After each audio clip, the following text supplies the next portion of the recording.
చింతనం సుకృతం. ఈ రామచంద్రుడే లోకరక్షయని అంతరాత్మ పలికే. జగదానందకారక జయ జానకి ప్రాణనాయక శుభ స్వాగతం ప్రియ పరిపాలక. జగదానందకారక జయ జానకి ప్రాణనాయక శుభ స్వాగతం ప్రియ పరిపాలక.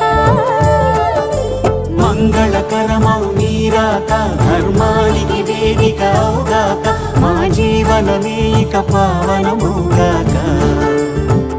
నీ పాలన శ్రీకరమౌగాక సుఖ శాంతులు సంపదలిడుగాక. నీ రాజ్యము ప్రేమ సుధామయమౌగాక.